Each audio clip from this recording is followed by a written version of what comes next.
Well, it's finally Thursday, May 16th for the Spring Willys reunion. Yeah, about to head off. I have trust in my truck now. Brakes are much better now. Adjust the brake master, fix the drums, turn the drums on the brake lathe, fix my front hub that was broken, um, fix the oil leak. I had a massive oil leak, lost 3 quarts oil the last 4 months or so. And that's fixed. No more leaks. Spun the trailer for the last 12 hours, no drips, so we're good. I still have one issue. It just started to happen as I'm loading it. The carburetor's flooding. After fixing the brakes, went for a test drive, and simply enough, the carburetor flooded about a quarter mile up, and then it stopped. I got towed back home in the side-by-side, parked in the driveway for 10 minutes, let it sit, kind of dry out. Started the truck up with full choke in, with no gas pedal. It's puttering, and finally it starts up, give it some gas. It's happy now. It's as normal. I move it on the driveway to get on the trailer, and then it stalls. And then start up again, move it forward. Okay, enough. We're just winching on.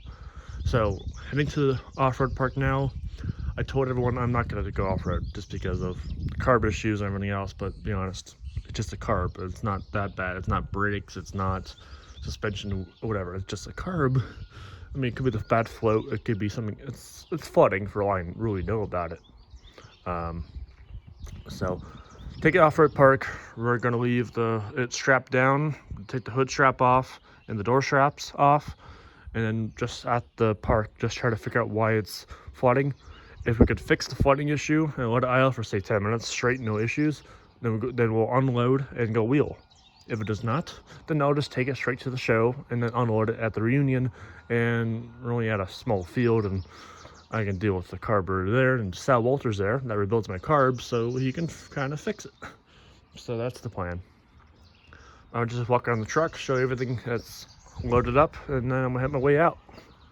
I have a neighbor looking at me, so I don't want you that way. Start back here. So anyway, first off, let's talk about strap. So this strap's pulling the axle back. It's looped on the axle. The ring's pulling it forward, so forward and back. Kind of equalizes. I have straps crisscrossed. These two straps pull forward, these two straps pull back. And then I have my winch tied forward.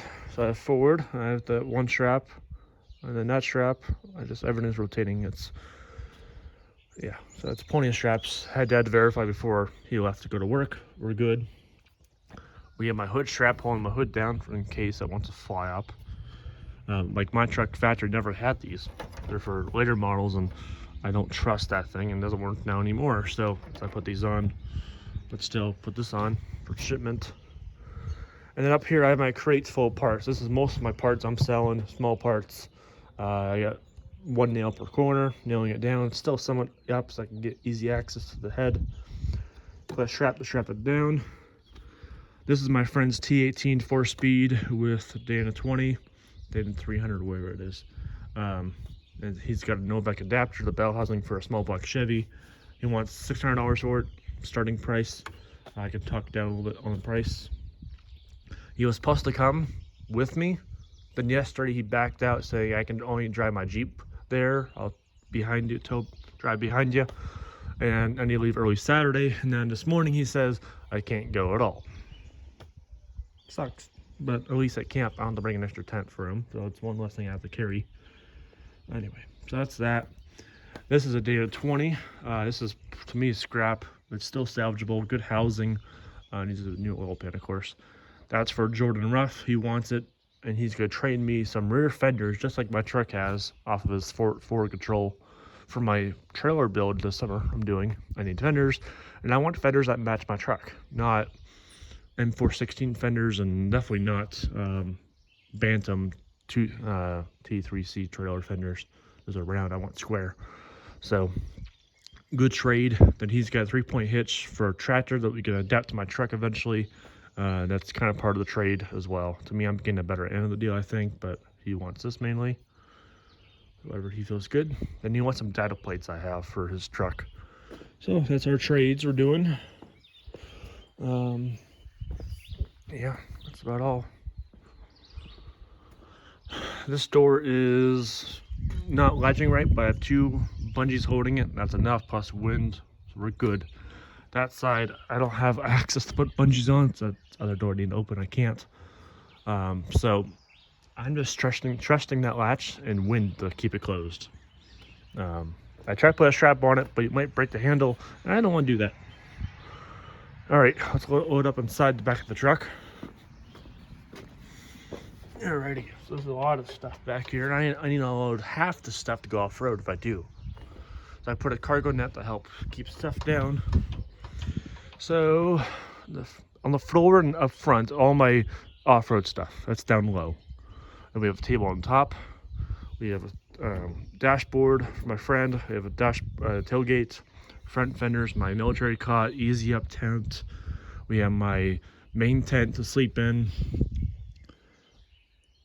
Yeah, it's really the main stuff. I mean, it's not much. It's all big stuff, at least. That's all that's back there. Now, the truck itself, that's truck. I got a lot more in here. That's all jammed tight. So, let's start off with the top. So, the very bottom is a hood for a truck that I'm selling. I have 2 doors. And then I have 2 rear fenders that Midwest bought for me. Spare tire for the trailer. That's all the big stuff right away. Right here is front and bottom and back of a bench seat for a truck that Midwest kind of wants. That's that stuff. And then we have fan shrouds. We have a heater core. We have a dark dashboard. We have a heater plus another heater down there.